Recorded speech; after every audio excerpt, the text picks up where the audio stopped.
it go? Did I leave it in the cold? So please give it back, cause it's not yours to take. It must have fell when I lost my mind. Deep in the cup, drowning in pain. Somebody help, cause I can't find my way. Nobody move, nobody move.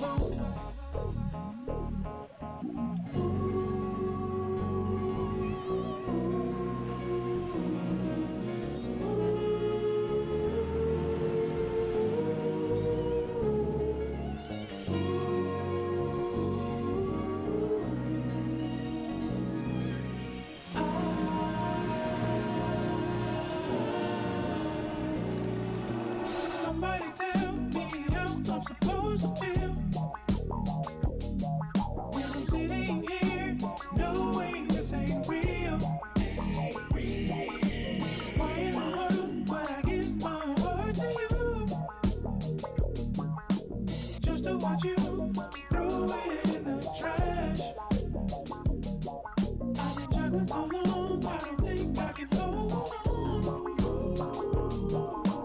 Where were you when I needed you the most? Now I'm sitting here with a black hole in my chest. A heartless, broken mess.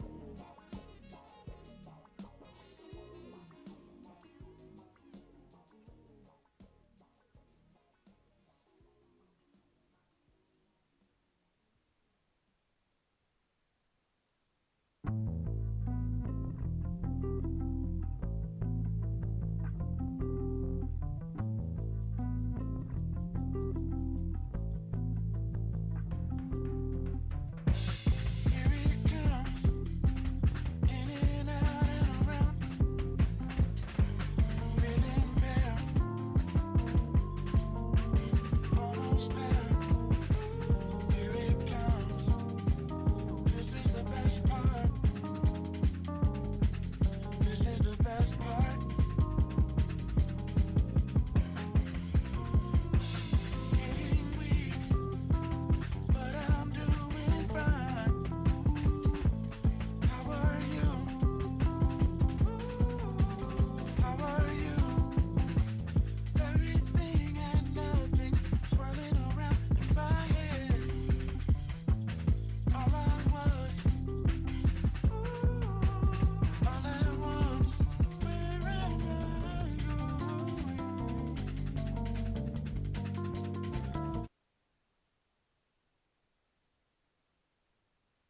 You want the game? You're out of bounds. Grab a seat and let real players like Buffalo Kaay,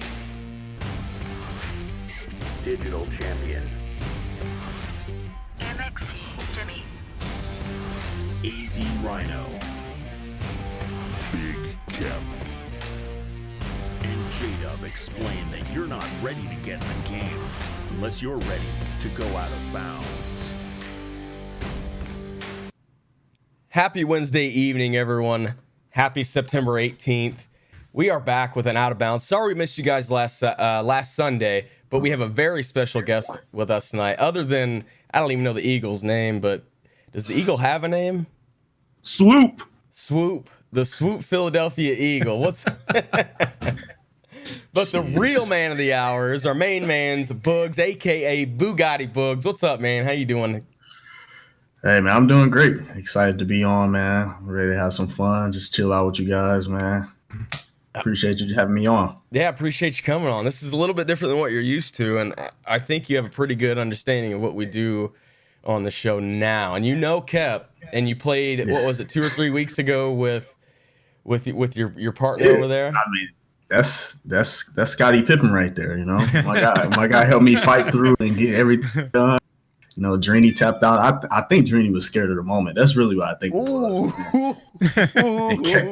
was. My guy K stepped up and helped us fight. You know, we didn't get it done, but we fought though.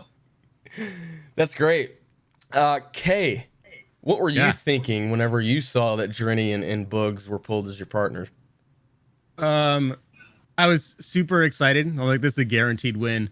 And then pure panic as I'm like, oh, everyone's going to see like side by side comparison how bad I am compared to these guys. Honest to God, my goal was to not tackle my own player right from the get go. And I did that, but I did stop while returning a pick six in the middle of the field. So that's right. I mean, oh yeah, I forgot about that. Oh yeah, you stopped. Hey, what are you doing? He broke. My guy broke a tackle standing still, so it worked. We're good. And before the moment passes us, guys, and people in the chat, we were sitting here talking about upcoming games this week, and I think that might be why we have a special guest with us tonight. Was it Swoop? Swoop, who are you playing this weekend?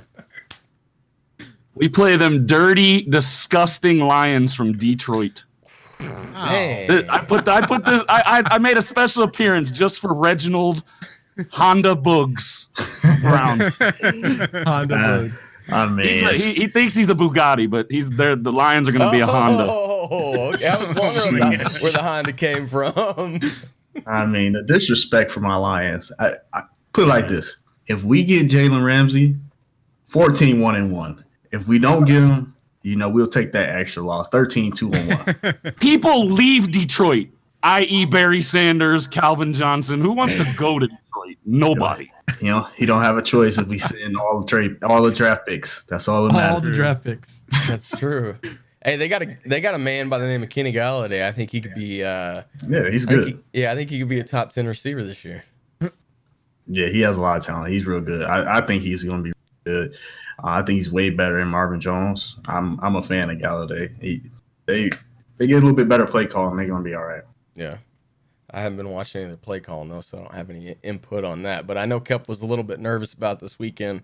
Oh, he's definitely nervous. Boogz still thinks Wayne Fonts is their coach. He's definitely nervous.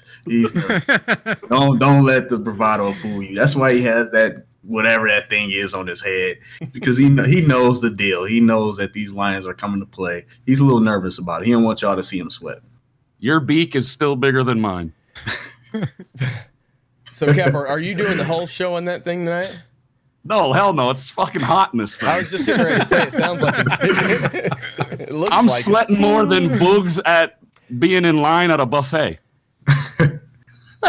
That's a good one. So, because he's maybe provide a little backstory there. So, Boogz, you're notorious for being the community. Now, are you vegetarian or vegan?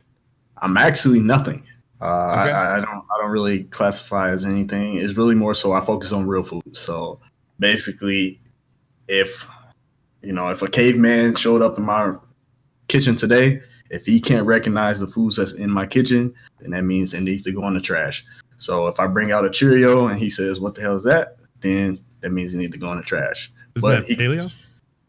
Essentially paleo, but more so just focused on just real food, right? Real food, because there's certain things with paleo that I don't necessarily agree with, as far as things that they go for, and then things that paleo diet says you shouldn't eat. So I don't necessarily. It's very similar though, very similar to paleo. But my diet is mostly predicated on green leafy vegetables, stuff like that, and then from there, that's where I start to build the rest of the plate. It depends on what I'm feeling. And if I do eat meat, it's all like, if it's beef, it's grass fed. If it's pork, it's pastured. If it's chicken, it's pastured. If that just means there's no steroids, no. Yeah, and it's also how they're raised, because it really comes down to how they're raised. So, are you a humanitarian? I don't know if I necessarily say that, but are you concerned about the welfare of anything outside of yourself whenever you eat? Not necessarily. Okay. No, it makes sense because look, if you're eating essentially, if you're looking at the nutrients, all the nutrients from our planet come or from Earth come from plants. So Yeah. if you're eating meat, you're eating a secondary source.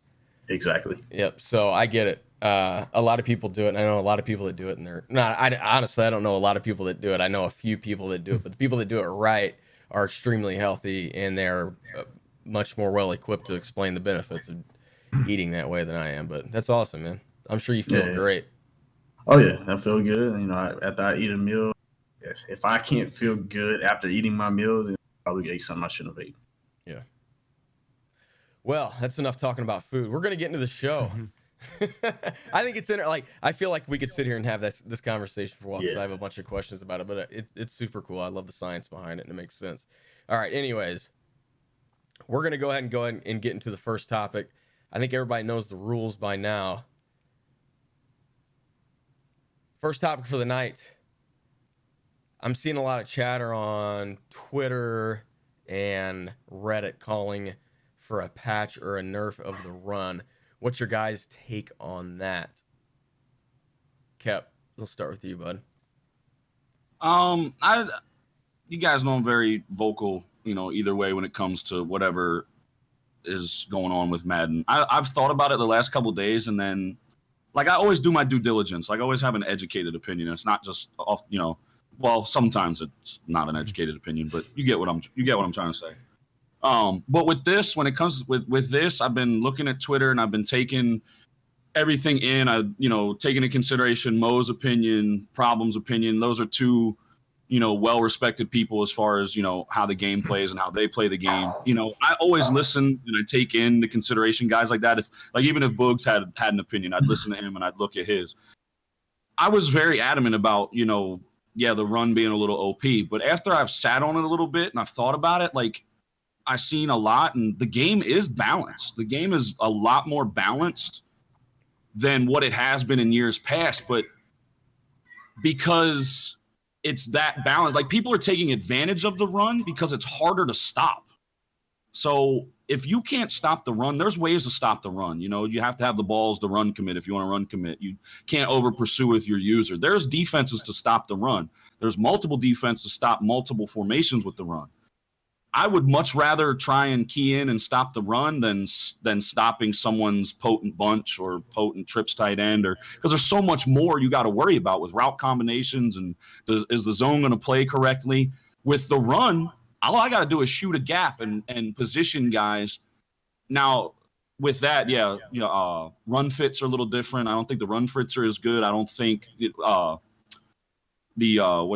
pursuit angles aren't as good. So, and conservative tackling is not as good, but I still think the run, people just pound it. Like, they just overdo it with the run. And that's why we get so frustrated with stop. I don't think it needs to be patched. I just think we need to do a better job at finding ways to stop it, make them pass. And then once they pass, then who knows? They probably are not good passers if they just want to run the ball all game. But I was talking about it today, and I don't want to see it patched. I just want to see people get better at the game. Let me play one version of the game. Don't patch it and break something else. Just leave it as is. Let me figure out how to stop the run.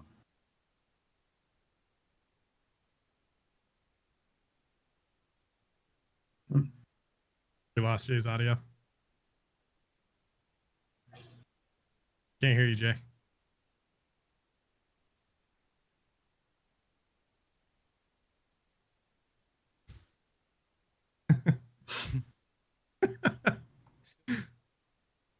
We can't hear you. We hear him Any on luck? the show? There we go. There we we got go. Jay. There you go. Now we hear you. Jeez.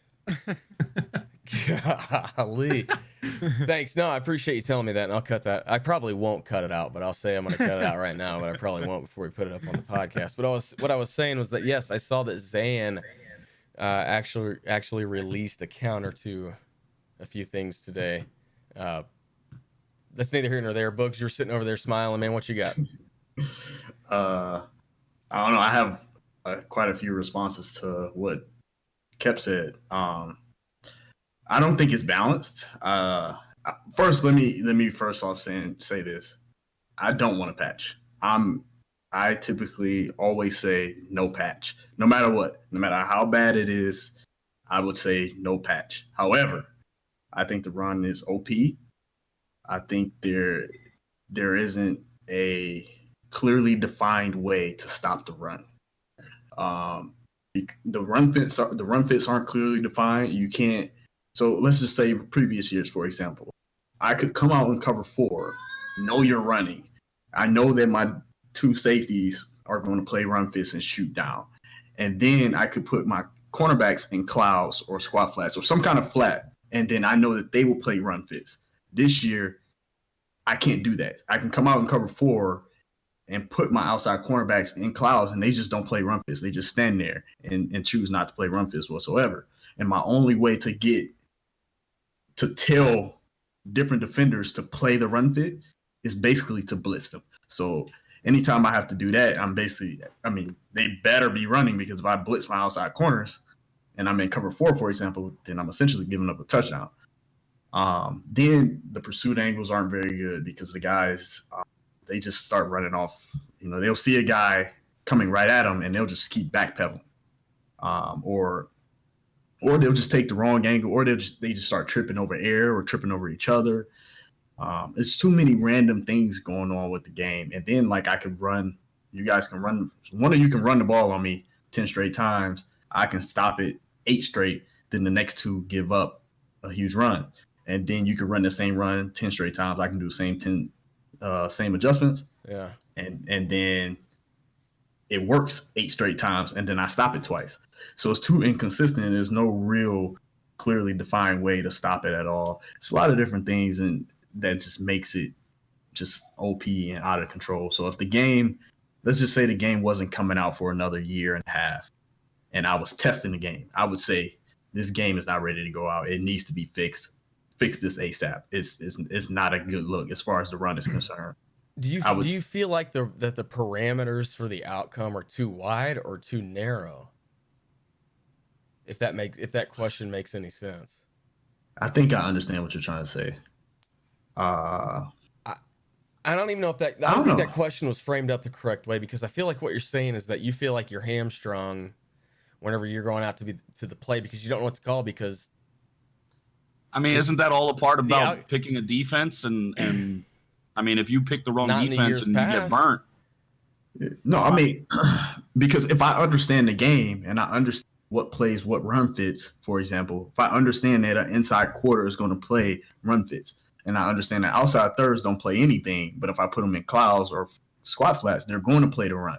Mm-hmm. And if I know and understand all that and put them in these zones, then they should do what their job description is. They're expected to play the run. So I expect the clouds and flats to play outside runs like stretches and stuff like that. Yeah. And I expect my safeties to shoot down on dives and inside runs. If I know it's coming, I should be able to make an adjustment. Yeah. I see what you're saying, because last year if you manned up your outside corners, they would shoot straight in on a stretch. Yeah. And the man up everybody thing, I do agree with because that's another point that a lot of top guys say, just being able to man up everybody and then it plays the run for you. I don't think that should happen, but I do think there should be a clearly defined way to say, all right, we know the run is coming. Let's make the necessary adjustments for it to play the run. Yeah. And that's why I don't even know if that's the way to frame it up, but parameters being wide or narrow is the right way to ask the question, because I don't look at the game the same way that you do. And I believe that the way that you guys look at it, enjoy it so much, and the way that you essentially frame it up is it's kind of like chess. You can, it's how many moves can you get ahead? Madden is an interactive chess, but now you're not playing chess. No, it goes from me playing the game, playing my opponent, to me playing the game, because I don't know what's going to happen next. Yeah, that's crazy. Okay, that's crazy. Buffalo K, picks back up, man. So, I mean, I think everybody agrees with everything that Boogz and Keop have said so far. The pursuit angles are broken. Like, I don't want a huge patch, but some things need to be nerfed. I think they can nerf a few things that would make it a lot easier to enjoy the game again, right? Like you're saying, if your only way to stop the run is to run commit, that's broken. You know what I mean? Like, the NFL is not played that way. The football is not played that way.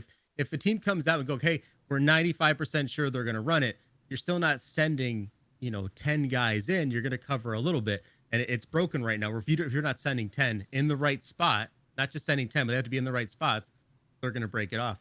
Let me interrupt you just real quick. And Mhm. since we have, since we have Keop and Boogz with us, if you guys want to interject at a point, there was a point that you just made a couple seconds ago that I wanted to say. Boogz, do you agree with that or disagree with? I can't remember. It's beyond me right now. But this is kind was of it the run? Was it the run commit point? I think it was. Yeah. Say exactly what you said about run commit again. I had something to say about run. But just Wasn't that necessarily. if run commit's the only way, like if you have to run commit every play that they're running is the only way to stop the run, I think that's broken. Yes, I do agree with that. But Broken I also mechanics, think run commit doesn't even work. Yeah, run commit doesn't work like it. Right. You're essentially giving up a touchdown. Yeah, exactly. Yeah. You're giving up a touchdown both ways, honestly. Run committing up the Yeah. middle doesn't work the way it used to. I think on the Right. edges it does a little bit, but if you run commit up the middle, your defensive tackle gets up the field, and they can easily swerve right around the defensive tackle anyway. So I don't think it works up the middle like it used to, but I think the edges it still does a little bit. Right. But still, like you said, as soon as you do that, if the guy recognizes that and he runs anything else, it's a one-play touchdown. It's guaranteed.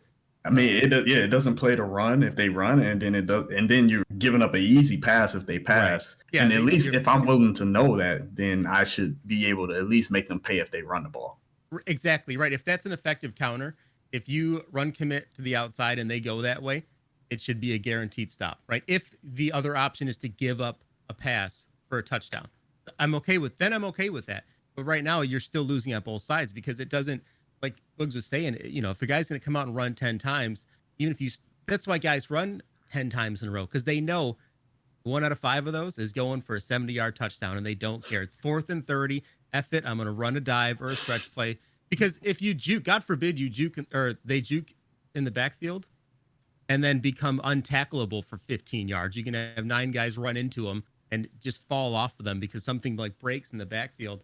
I don't think it's abilities. I don't think it's even the X factor. I think it's just a part of the game. I did see Problem Head said something yesterday that I really agreed with, was that maybe a way to fix this is to make your running backs a bit more tired the more jukes that they do. So you have to sub guys out. That's going to take out one of your X factor guys if that's who you're using. That could help maybe balance things a little bit more, but I don't know. Right now, I think right now the run is definitely far too powerful and does need to be changed in some degrees. Yeah. I actually got 2 more points. I mean, to interrupt you guys, but No, 2 things. For one, that he just said, I just was streaming earlier today and had a guy on 3rd and 20. He runs the ball. Me too. 3rd and 19 today. Pick it up. And he didn't pick it up on me. I blew it up in the backfield. Now he's on 4th and 24. He runs again. Yeah. And the bad part about it is, I said this on stream. I was like, the bad part about it is, I don't even think it was a bad call. Like, that's how bad it is. Yeah. I don't even think it was a bad idea or a bad call for him to do that. And then I also think that when you run, another thing that's not really talked about enough is the fact that having bad run stick rewards you often. Like, you can run into your lineman and then the defense just glitches out. They act like they don't even know you exist. You don't stumble, you don't lose momentum. Right. You can just run into the back of one of your linemen. That's like the best possible thing you can do, and you're off to the races. I think that's been around for a couple of years though, right?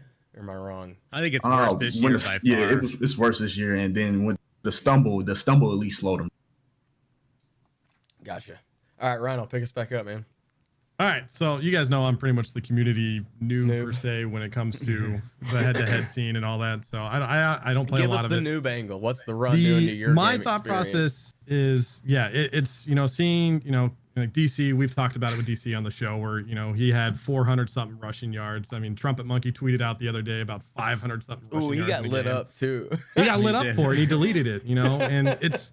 For me, I want to go into the game with a balanced approach. I want to be able to sling the ball around. I want to be able to do whatever not necessarily whatever I want, but I just don't want to run every single play. I don't want to defend against the run every single play. As a casual fan, it's not fun for me. It's not something that I look forward to going doing. Like, oh, I got to go into head to head. It's just this guy's going to run 80 times a game, and throw it 3 or 4 times. It's just, something they need to fix something. How they do it, I don't know. With a patch, they could obviously break more things, like Keop and Boogz have said. It's just, they have to do something. It's not fun. The balance is way out of whack. I feel it's just bad to me. I don't know what else to say with it. Yeah. No, that's. I think it has a lot to do with the individual too. I'm patting myself on the back right now because I'm on the head-to-head leaderboards, and I go over to my run pass percentage. I'm proud of myself. I'm at 33% run, 57% pass. Not bad. I'm 226 and 113. So that's a lot of games. So if you're not like if you're abusing the run, then I got some choice words for you. But if you're a balanced player, if you're that's why I said it's a balanced game, because I play it balanced. I don't go one way. I try and play football basically. Now, do I know the certain things that'll work and money plays and blitzes and all this other stuff? Yeah, but I still try and play football somewhat. So if you go and look at your run percentage and your pass percentage, and you can actually say, what kind of player am I? Am I the one taking advantage of it, or am I just the one, playing football, or am I a passer? I'm sure Boogz is probably, 80-20 probably. Yeah, Maybe even more. More like 95-5. 95 run? 95 No, pass. pass. Oh, 95 pass. Yeah. I have too much pride and ego to go out. Well, it's more ball every fun play. too. Yeah, it's more fun. It's just like, because I'm not a comp guy, Well, right? So I that's don't good care if feedback. I lose, so I'm throwing the ball still. You know what I mean? Like, it doesn't matter to me if I lose. Like, I'm still gonna go. It's more fun. That's keeping it there. Yeah. No, it's a good point. We're in a I phase. just think it's based on plus what you're playing too. Like weekend league, every game, every first play, your opponent's in I form, IH, like they're in some type of I form, and great, this is gonna be a long game.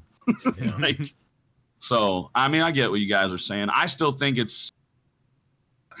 I guess because it's been the Maddens the last couple of years have been so pass heavy with bunch and everything else. It's good to see people running the ball, but people are taking advantage of it. But I think it's a little bit more balanced than people realize. And I was thinking about it today. A few minor things, and we could possibly have a really good game on our hand if they fix the run fits and pursuit angles and conservative tackle. The only thing we're never going to get past is the animation sense of it. Like, Right. we're never going to get past that because we can't control every player all at the same time. But I think if they tune some of the pursuit angles and conservative tackle and a few other things, we could probably have a good game on our hand outside of the animation aspect. Yeah. Speaking of head-to-head play, let's go into topic number 2, house rules this week. There was a lot of people that were pretty outspoken about the rewards, about the gameplay, or not the gameplay, but the actual game, the tug of war. What is your take on it, Kaay? Let's start with you. So I don't play weekend league, right? So like house rules is one of my favorite things usually to play, because it's different game mode. It's more fun, but it is reward based. Like, people play house rules because it's a reward, because there's a reward in there. I don't have a ton of time on Tuesday and Wednesday to sit and play. So to knock out 50 wins in 2 nights, I don't care how short the game is. That's a lot. That's going to eat up a lot of my time. So the rewards are there to entice you for it. And how many tokens was it for this? It's 17 total for doing it. 17 total for 50 wins. Not a chance. No, I didn't even turn it on. Like, there's no, like, the game mode is fun. Like, that tug of war mode, it can be fun, but you're talking to a bunch of MUT players that literally only play games for rewards, right? That's why you play games. You play people, guys that are solo grinders. Some of them, this is the only head-to-head they do. If the rewards aren't there, people aren't going to go to it. I think this one, especially with how expensive some of these players are in this promo, is extremely lacking. I mean, 17, I get it. It's, 6 packs that are 28,000 coins a piece. So the coin value's there, but in terms of how it feels when you get 17 tokens for 50 wins, that's not even close to what people are hoping for. Yeah. Rhino. I'm same boat as Kaay. It's a little disappointing to see. This promo has been pretty much either you love it or you hate it, and with the 17 tokens available for this house rules just seems really, really on the low end to really entice people to do it. It seems pretty unanimous on, from what I've seen on Twitter and from what people said in my chat, it's just not worth it. So I'm interested to see, how many people actually went through it and did the 50 wins. I know I had one guy that said he plowed through like 70 games, 70 wins in the first day, which is pretty impressive if it's true. But I'm not gonna. I like Case. I don't have a lot of time during the week to sit there and play through 50 games to do it. It could be quick. You could knock them out really fast. But as far as the tug of war goes, I know when the ultimate kickoff, or not the ultimate kickoff, the kickoff or knockout superstar mode came out, people were saying this would be a cool house rules thing. So they got their wish on that, but they just didn't present it well enough, I don't think. Yeah. Boogz, what you got? Come on, bud. I agree with both of them. It's the rewards. It just does not match. It just, as far as what you have to do in order to get the actual quality of the rewards, it's just not worth it. However, the mode is so fun. It's fun to get in that basically knockout with the tug of war thing. Mm-hmm. That part is fun. Like, I would do that if the rewards was worth it, but it's just not worth the time. I have to weigh it between my time. Is it really worth these rewards? It's not worth it at all. Especially because I'm playing solo. Maybe if it was a squads thing, I might consider it a little bit more, because then you can just have fun with your friends, homies, or whatever. Yeah. But to just sit there and play that solo, I pass. Yeah. I wasn't even thinking about this. My initial reaction was, I'm not going to do this. It was for some reason or another, but it was probably because I didn't have the time to knock out 50 games. Keop, what you got, man? Yeah, I did. I played 2 of them. It's just not. To begin with, I don't think the program as a whole is that good, and then to put this on top of it and 50 games in 2 days, even if it's tug of war, like you can get into a sweaty tug of war game too.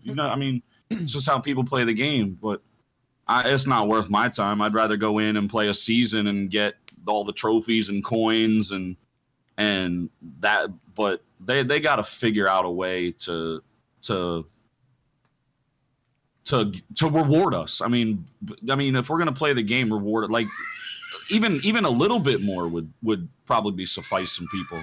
We have a distinguished member of the panel that's not on tonight that says reward, freaking entitlement era. But this is a guy that threw his controller last night against the wall because he got hit sticked and fumbled. So Who I is don't that? Who are we talking about here? XC, Jimmy.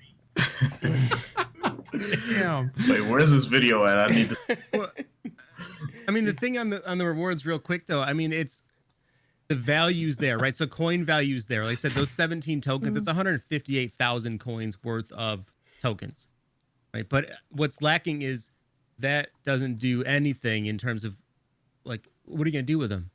You know what I mean? To get one of the heroes, guys, you're looking at, was it 120 tokens? 120 tokens. That's nothing. You're not even close. You know what I mean? No. So the best thing you can do is gamble with it on another player and hope he gets a 93 or grab, I think one of the lowest team tokens and hope for some training down the road. But like coin value, I think they might have looked at coin value and said, 150K for house rules. That's actually solid. You know what I mean? 150K. But then you look at those tokens and they're actually worthless to some degree. So that makes it a little rough. Yeah. You guys know how I am. I'm like, well, you don't have to play if you don't want to. It's like, it's not for everybody. 50 wins is a lot. But I think the best thing that we can actually do as the players is tell them they're close. Like, hey, man, you're close. You're just not there yet. Keep going a little bit. Show a little bit of your skin. Let us in. We're not gonna hurt you. It's okay to let us get some rewards. Well, even without the rewards, like I agree with what Boogz said too. If they had made this like a squads event and I could have played with a couple guys and just hung out, I probably would care less about the rewards. Way more enjoyable. I would just kind of probably go have fun with the game and get a couple rewards. It's just pretty unanimous that it was a miss. Right. Yeah. And the reasons why it was a miss, I think we've come to 2 or 3, right? Rewards aren't very good. It gets stale pretty quick, and 50 games is a little too much. So reduce the games, give us the opportunity to go in with squads if we want, and then increase the rewards. Is there anything that I missed? I'm kind of hoping maybe this is a like a testing to see if they can get Tug of War into like MUT squads as like a regular game mode. That'd be fun. They need to keep expanding. We talked about this last week whenever we were talking about the introduction to KO, and now they're releasing NBA 2K.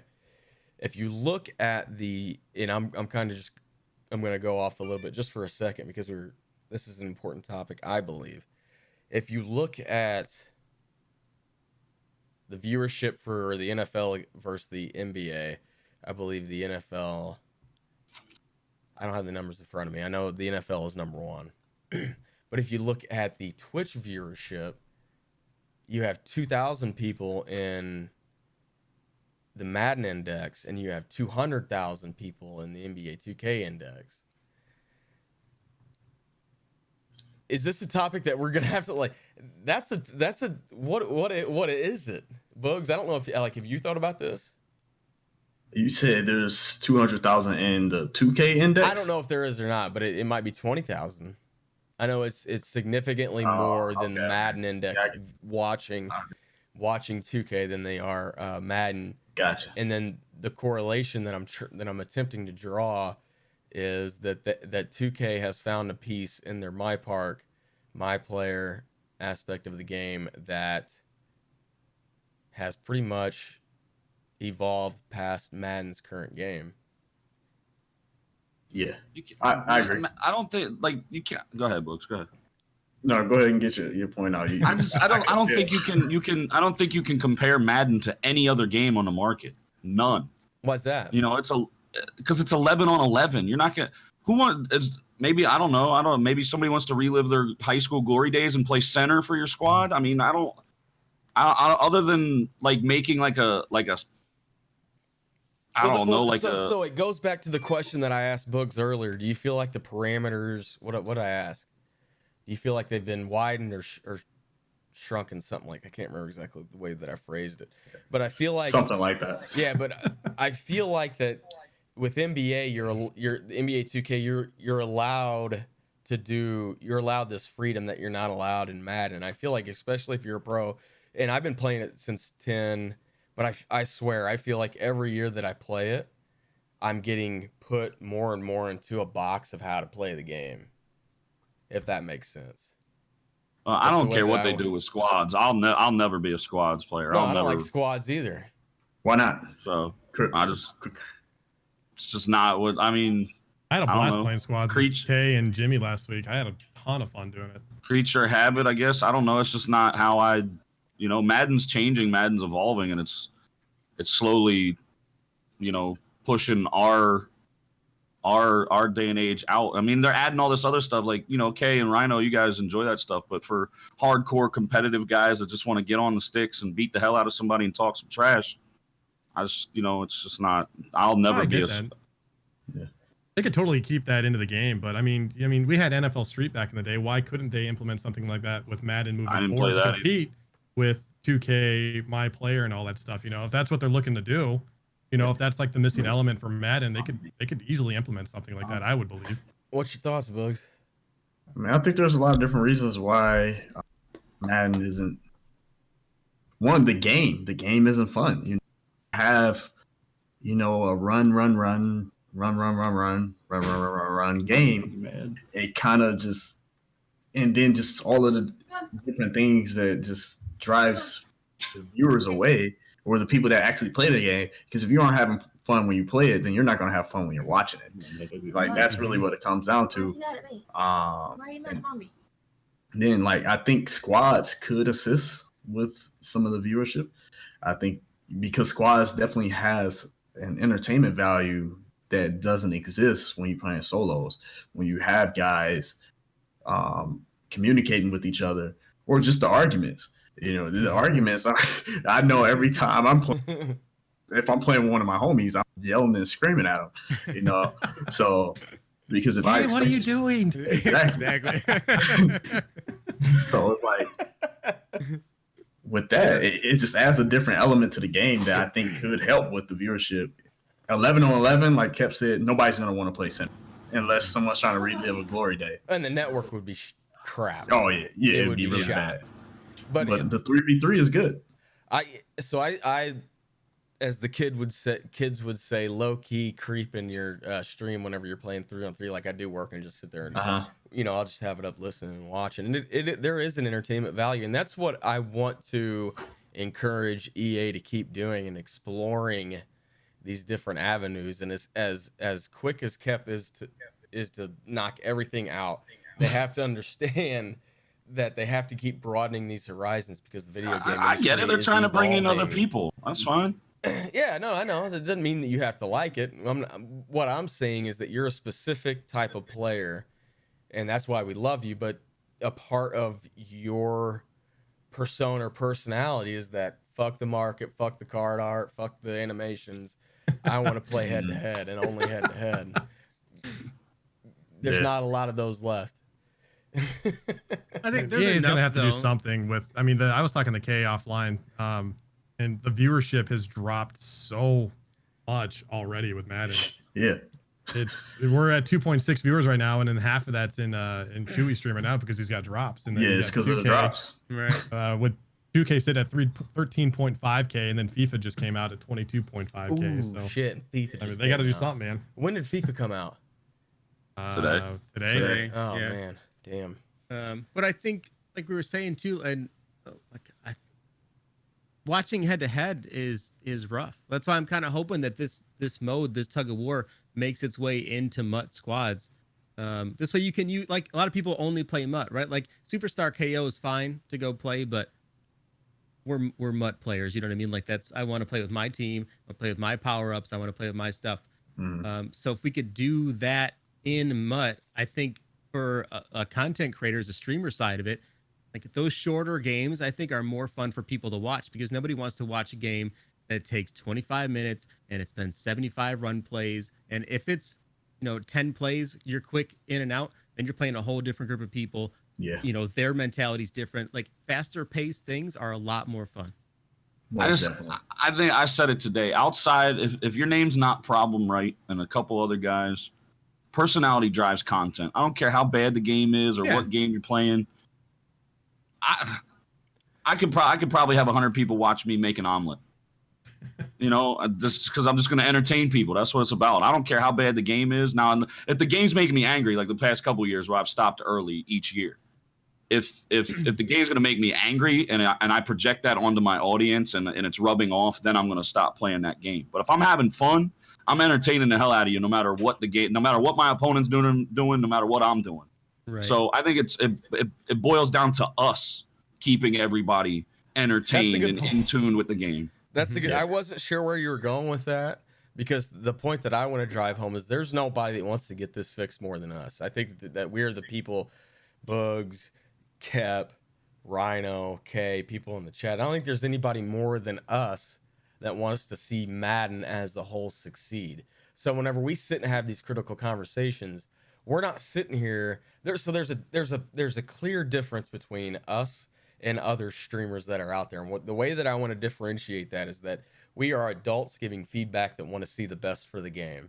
We're not kids that are crying about the game in its current state. That's what differentiates us. So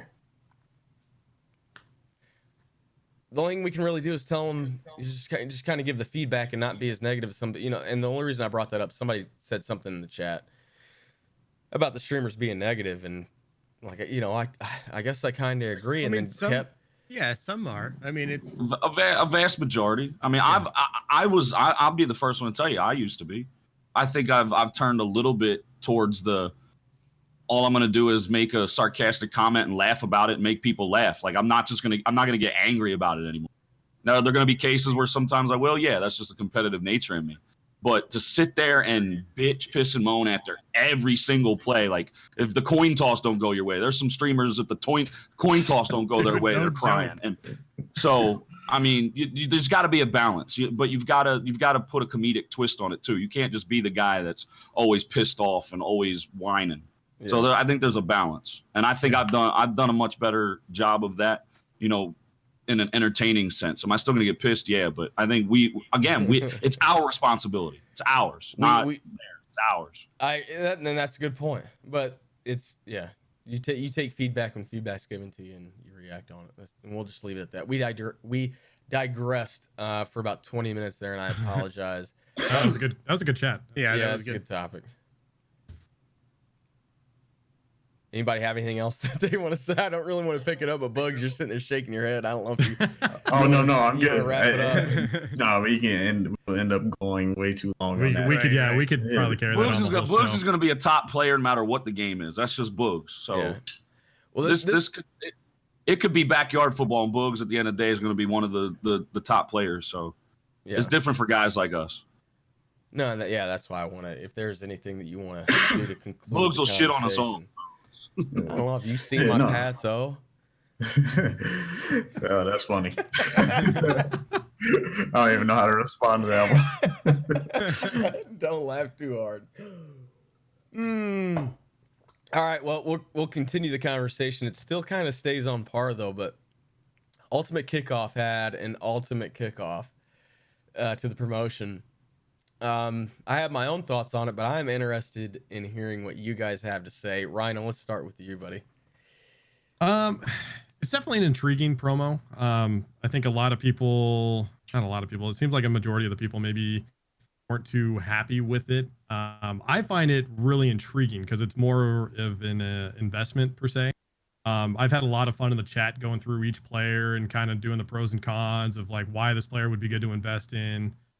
Just from a market standpoint on, how much this player is going to be down the road, on depending on how good their team is. I've enjoyed it, but it definitely is a little lackluster in the fact that it's more money driven. Like you really have to spend a lot of coin or money to get some of those top players. And we've already touched base with the house rules rewards. You only got 17 tokens for doing the 50 games. The loyalty stuff, if you were legendary, you got 20 tokens. So that definitely helped get you a kickoff. And then I'm not sure how many tokens you actually get for the solos. I've been powering through those a little bit. But I mean, overall, I've enjoyed it. It's been fun, just to, buy a player here and there and just kind of wait and see, and maybe root for that team just to, help you down the road as far as a market standpoint. But yeah, I mean, from a market standpoint, I'm liking it. Keop. I think it's a good idea. I think it was just executed wrong. I just don't imagine being a Giants fan or a Lions fan or a Dolphins fan, and the player they gave you for the Ultimate Kickoff is going to max at like 86. Like Boogz is, who's the Lions player? You're going to get an 86 overall, like, because you're going to win like 4 games. But this week not being one of them. Yeah. But I mean, Carson Wentz, like even after they win 10 games, like a 93 in that late in the year, is it really going to be a viable card? No, I think it was a good idea, just poorly executed. And then the fact that it takes so many badges to get those upper echelon type of guys, and Rhino being a market guy and Kaay being a market guy, yeah, it's a good investment. This ain't freaking Monopoly. I ain't trying to, like, bro. I want a damn card that I can play with. Like, I don't want a card I can invest in. I want a card I can play with because I play the game. Like, what is this? Banker 20? No, it's Madden 20. Each their own, bro. Yeah. Let's get him, Kaay. Speaking of Kaay, take it over, buddy. Get him.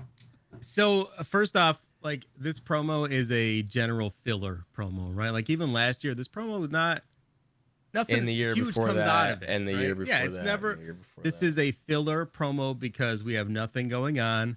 That's why some of these things get invented. Like, hey, it's the start of the season, let's do something. Like, I don't know, throw a bunch of stuff out there, they'll buy it. And it's, I don't know. We're seeing this a lot right now too with some of like the top players, these heroes that come out.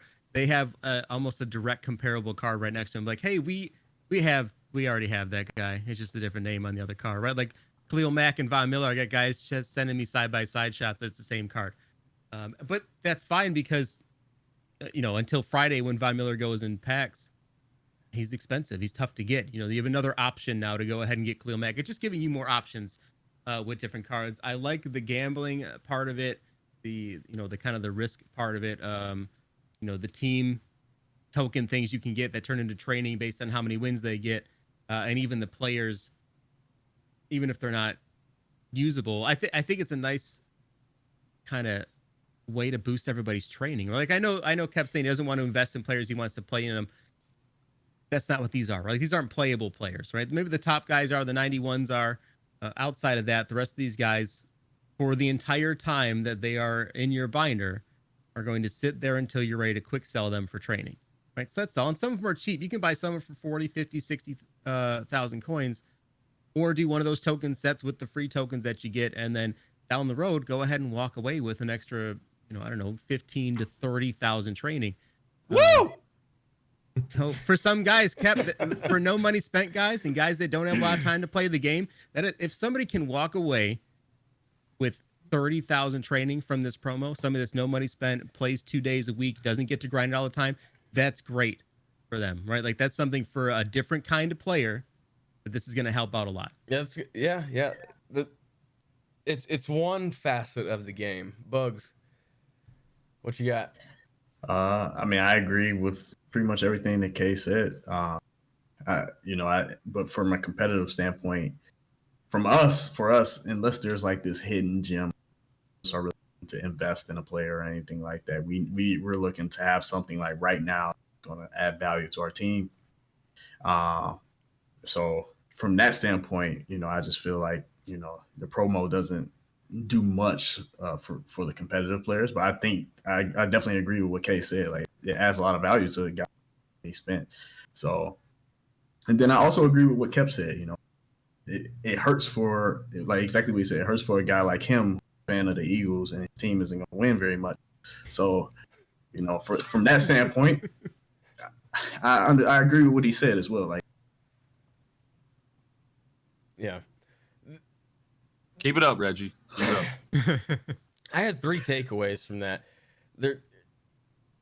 Bugs, that's an interesting point because I wonder, as a no money spent player, I'm like, oh, well, this doesn't pertain to me.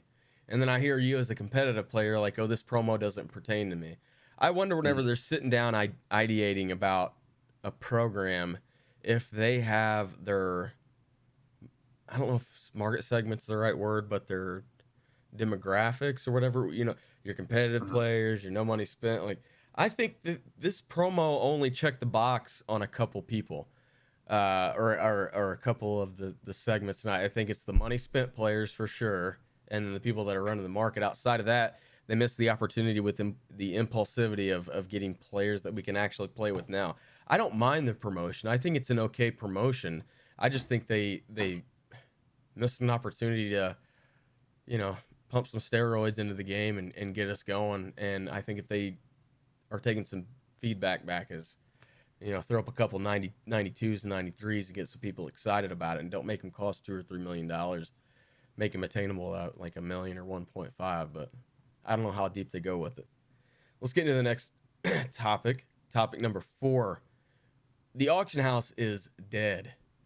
Auction house is just dead. Outside of the weekend, the auction house is dead. Okay, let's start with you. EED. DED dead. I'm gonna run to the bathroom, so pass it over to Ryan. Pass it over to Keop when you're finished. Okay, maybe it's just because like for the PC guys it's dead, but Fuck you. On console, man, at least on Xbox, like the cards are flying, man. It is, the marketplace is amazing. Like we're not even at Series 2 yet, and I have over 9 million coins. Right? Somebody tweeted at me today, no money spent player, over 10 million coins. Our boy Tomato, 10 million coins. Man. Tomato's up over 10 million already. Speaking of the and I don't have I haven't maxed out my team yet, right? I have an 88. You want to wager me for 10 million coins? I have an 88 overall team with over 9 million coins, right? And that's not like, I haven't even been able to play a lot, right? Like I started doing some other stuff that keeps me busy, away from streaming, away from making the market. It is literally like 3 hours maybe on Saturday while I'm streaming, and then sell all that stuff on Monday, and it's 1 million coins a week. Like the auction house is fantastic. Even during the week, you can jump on, and it's slower than it has been in the past, but it's still, and if you know how to filter some stuff down, there are coins to be made hand over fist right now, left and right. Who was next? Cap. Cap, That's all I Cap, got. go. Go for it, We're buddy. just gonna go I left. don't know a damn thing about the market. I What we showed talking you. about? I What we talking showed about? you. What we We gotta talking talk about? about head to head. You gotta talk about the market, Cap. the supermarket, the stock market. God, I don't know a goddamn thing about the market. Cap, The I got a market video. knew, what would be your take? I got a What would video be on my YouTube take? What would right be now. my You can take go that watch. I went and did one thing Kaay told me and I benefited from it, and that was a month and a half, 2 months ago. Get Mahomes. I just don't. You I walk don't away for have. 2 Yeah, the minutes Mahomes and thing. The cats just go crazy here. That was. I don't have the patience to sit. Like, I want to play the goddamn game. I want to play the game. This is, like I said, this isn't Banker 20. This isn't Market 20. I'm not sitting here in a suit and a tie waiting for the Dow Jones Industrial shit to bring and like, no, I just want to play the game. Now, Yeah, but- if I wish I could because I would love to be like, I'm a 90 overall right now with all the money spent. I wish I could be a 90 overall with 9 million coins. I would love to. I just don't have the patience to do it. I don't want to thumb through filters and like, I just don't want to do it. And if anybody would love to do it for me, I'll give you my info and you can do it for me. Bugs. I mean, I think I'm right there on par with Kep. Probably worse than Kep. You know, I respect it. I'm pissed that this Sammy Watkins that I've had for 5 days now, I still can't sell him on the auction house. Oof. I just want my coins back. That's all I want. I don't care about anything else. I just want my coins back for Sammy Watkins. I don't know how relevant that is to this topic, but that's the only thing I care about right now. Chat, buy Boogz with Sammy Watkins. I mean, that's all I'm asking. Just buy Sammy Watkins. Rhino. Dude, I don't know what you're talking about, Jay, but it's probably because you're on PC. PCP. You know, Kay and I, PC, Oh. OP.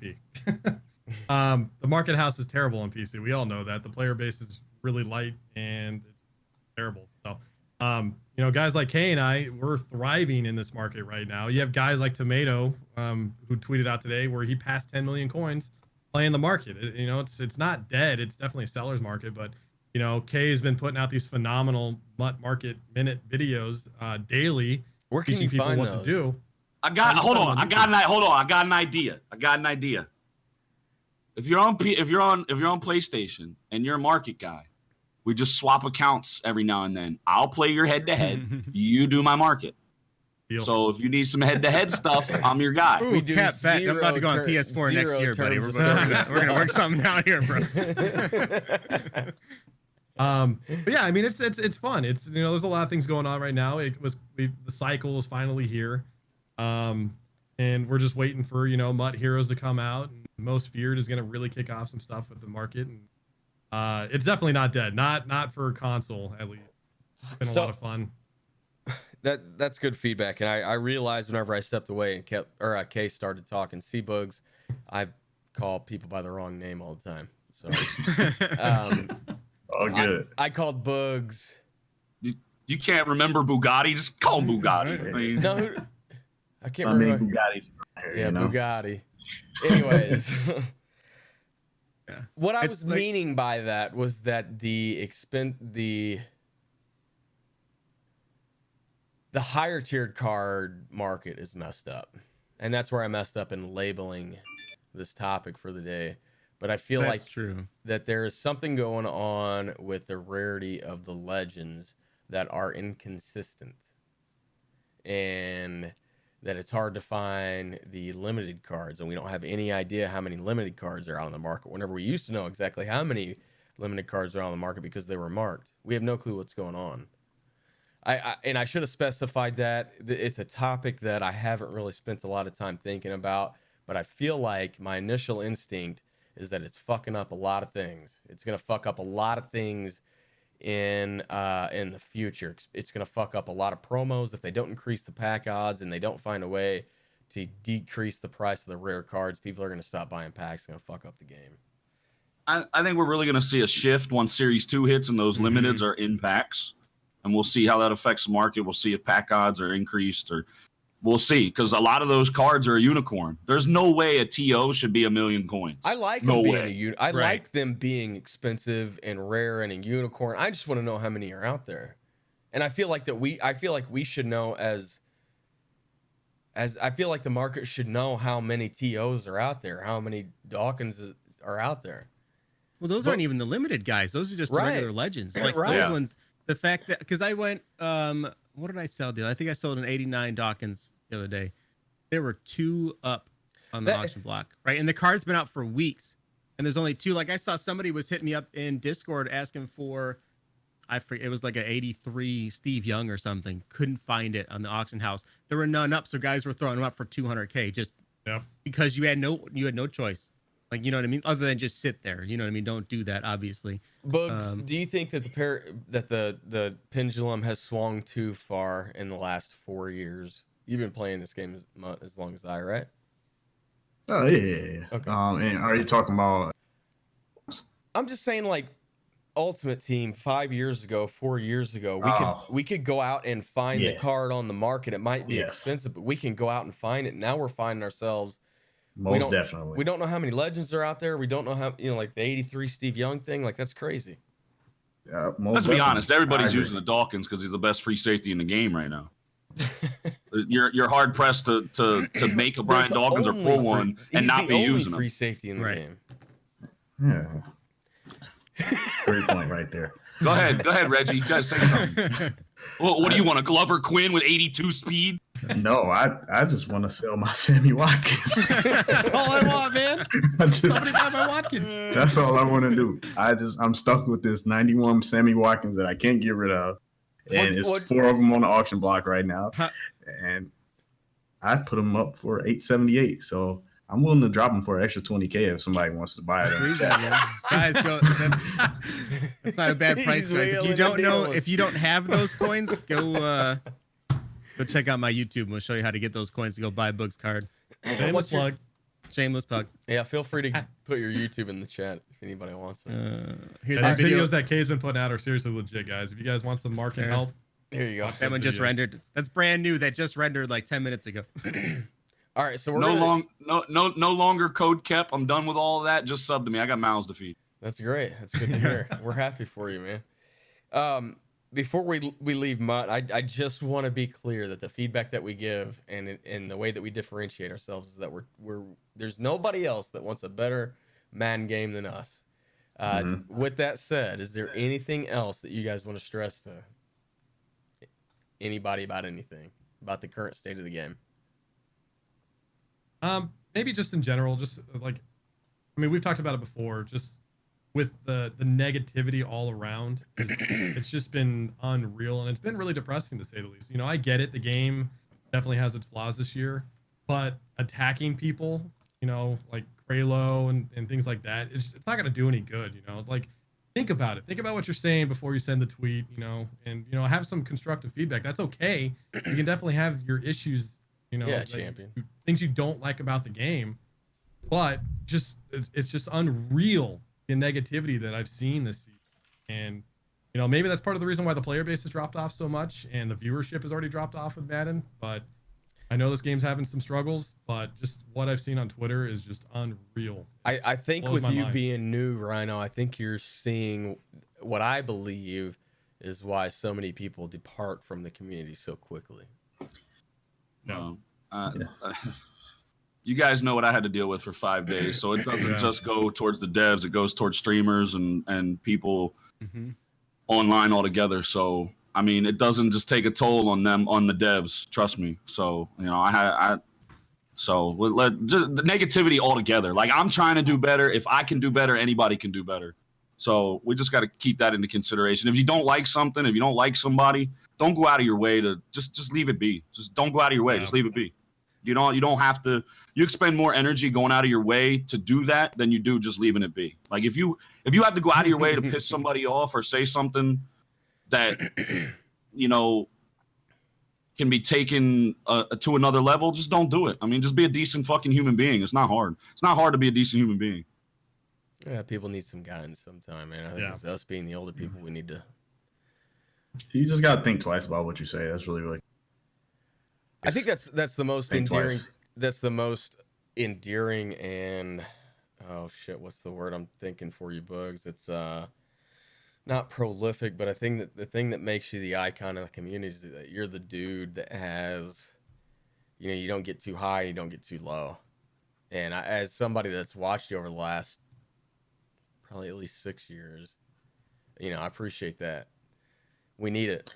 Yeah, no, I appreciate it. I mean, I try my best to remain the same at all times and not switch up. Like I try my best to, always be the same exact guy that I am in person and online, no matter what. And then also, I mean, it's too much. It's too stressful. I ain't got time to let this game drive me nuts or let some devs drive me nuts. At the end of the day, those guys got problems too. So, I mean, I just feel like, we can't take it too far. I mean, we got 2 ears for a reason and 1 mouth for a reason. So, you think twice, you listen twice and do all that stuff twice before you speak. And the same thing applies when you're typing. So, we just got to think twice about the things we say and not go at guys and make sure there's going to be some value coming out of it and take it the wrong way. That's a good point. Listen as much as you speak or as much as you're conveying a point, make sure you're trying to receive the message that people are trying to give you. Is that what you're saying? That's exactly what I'm saying. Exactly what I'm saying. And before we leave the MUT thing, I feel like it's important to note too that the best games and the games that has the most sustainability are the games that react to their community. So we'll finish on that. And let's go into the NFL portion of the show. Finn's tanking. We haven't seen this in the NFL. We've seen it in the NBA. Right now, we're seeing a team do it with the departure of Laramie Tunsil and Minka Fitzpatrick to the Steelers. Too bad we don't have our boy Digital Champion with us because I know Minka's going to be causing some trouble for the New England Patriots. But this being a new facet into the NFL game, what are your guys' take on it? Kev, let's start with you. I mean, who are they tanking for, right? I don't think it's as cut and dry with the NFL as it is the NBA. I mean, trust me, I went through it with the Sixers. Trust the process. Like, that was brutal. Absolutely brutal. And that's a 82-game season. I can't imagine what Dolphins fans are feeling like. I can only imagine what Lions fans feel like, I don't know any Lions fans. Doug. Or maybe I do. I don't know. But I don't think. What are they tanking for? Who are they tanking for? Tua? Trevor Lawrence? Are these guys going to be? I mean, are these guys going to be the next Tom Brady? Well, no, because Tom Brady's a system quarterback and not really that great anyway. But are they going to be? Are you tanking for the next coming of Jesus in the NFL that's going to lead you to the promised land? I don't know. I just think they're just trying to start over. I don't know if you can call it tanking, but I mean, I'm glad I'm not a Dolphins.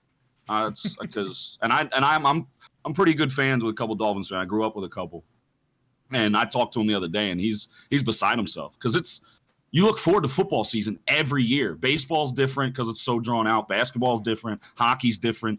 It's no football. There's no fan like a football fan because it's 17 weeks. And everything rides on every Sunday, Thursday, or Monday. And Dolphins fans are just like, I'm just glad I'm not a Dolphins fan. But I don't know if you can call it tanking because it's not a surefire, you're going to have to tank. What are you going to tank for? It's just different to me. I don't know. Yeah. Rhino. I feel bad for the season ticket holders, however many there are. And a lot of whoever signed there this season, how was this year sold to them? Some of these guys are only in the NFL for a few years, and to waste it being with a team that bad, I feel really bad for them. But if they are trying to do this whole process thing, they're making out. I mean, they traded away Kiko Alonso was on the Dolphins, right? He got traded to the Saints. And then now Minka Fitzpatrick and then Laramie Tunsil, they stocked up. They have 4 first rounders this upcoming year. Whatever they're trying to do, I mean, it's just weird because you don't see it on an NFL level. Like Kepp said, you have a NBA team that has 11 players total, and then you have 53 players on an NFL team. It's a lot harder to tank and try and rebuild that way.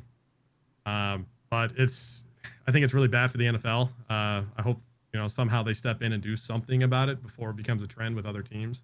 Yeah. Because it's bad. It is bad watching them play.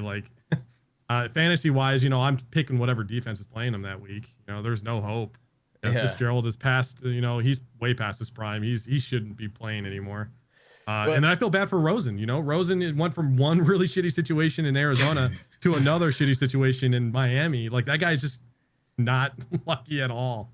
I feel bad for him, to be honest. I don't necessarily feel bad for the guy, but I get your point. Boogz.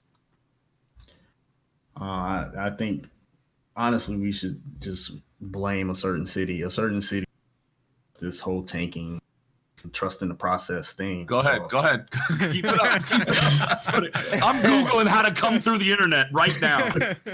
I personally feel like we should blame the entire city of Philadelphia because they taught us this formula on how to tank and try to build a team around just being shitty for years, honestly, not just 1 year. So I feel bad. Sure glad Miami isn't taking water advice from Detroit.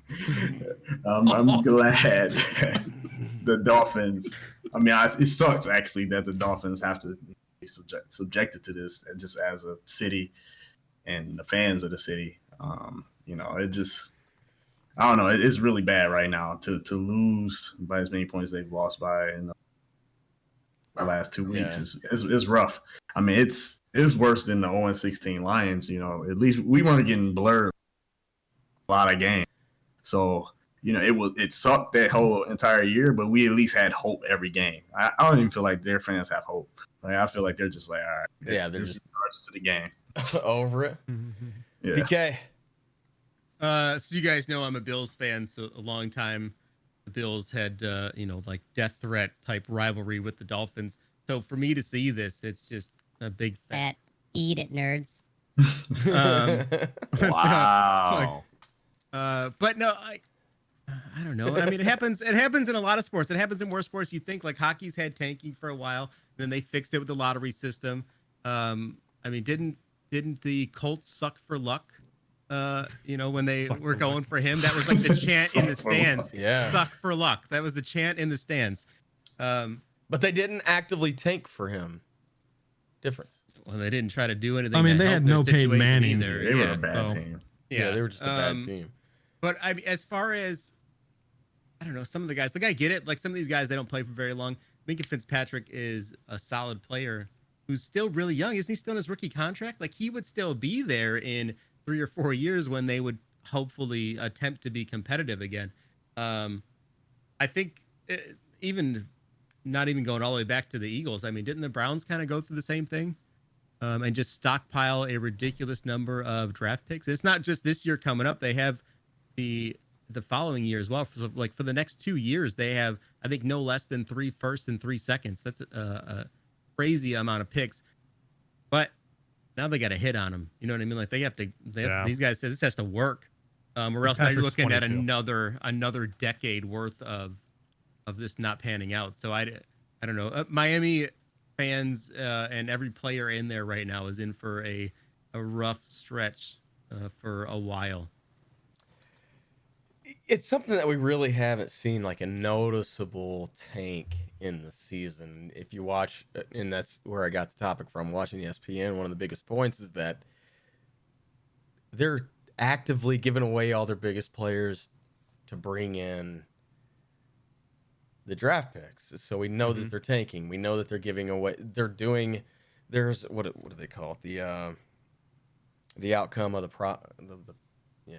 Anyways, they're doing something that shows us that they're giving up on this year, and we actively haven't seen that. And this is the first time that the NBA's done it. We've seen it in the NBA and the NHL, like you had said, Kay. But that's going to leave us into the next topic, and that's players demanding trades. And we're seeing the league transcend, and we're seeing the NFL do something that's, behind the curve again. I'm trying to find the right words to say this, to be not necessarily even to be sensitive, just to articulate the proper way, because Le'Veon Bell took the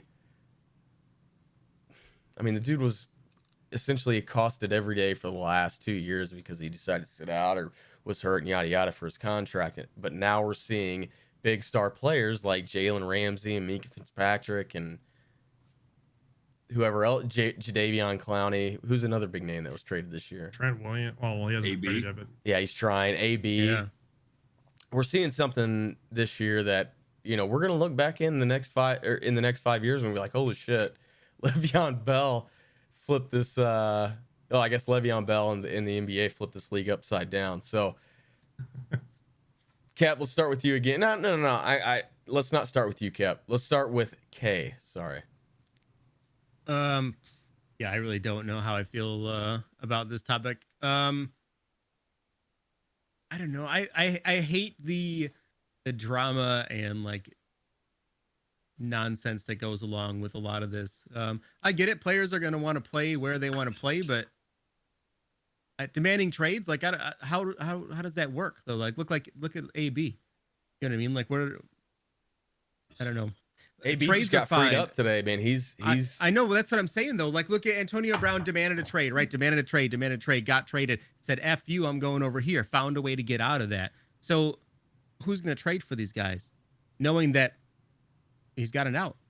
You know what I mean? His contract essentially means nothing. He's going to just play batshit crazy until we have no other choice than to release him, or he's just not going to play anyway.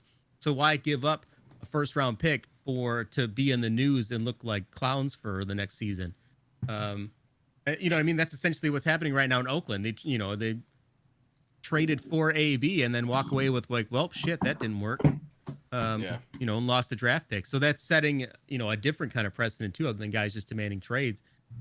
Trades are going to be rough. I think what we're more likely to see is a lot of changes during the next CBA for the NFL. There's going to be, I would imagine, ways for players and teams to get out from contracts in different ways. And straight up release players in different ways than relying on trades that might not work. Boogz. Yes, sir. What you got? For me, I think that I don't know. I'm always a fan of people taking control of their own destiny. So I think the way that some guys go about it isn't the prettiest thing or the best thing. But for me, I'm always an advocate for guys deciding where they essentially live and work. I know all of the arguments, but my counter argument is always from the organization perspective. They don't care they use the contract against the player when the player doesn't want to play there, but when they no longer want the player, or when they just get a deal that's just too good to pass up on, they just let the player go. And the player has to just up and move with his family. I can only imagine what it would be like for me to be living in Atlanta right now and just not even get a phone call, just find out on Twitter that I got to move to, I don't know, Philadelphia or somewhere and be stuck in a city like that. So with clean water.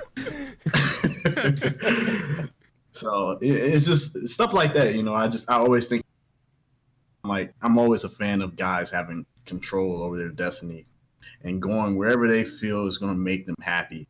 I think on both sides, the teams should do their due diligence with just getting to know these players better before they go and acquire them, so that you can make sure it's going to be a good fit to even get them.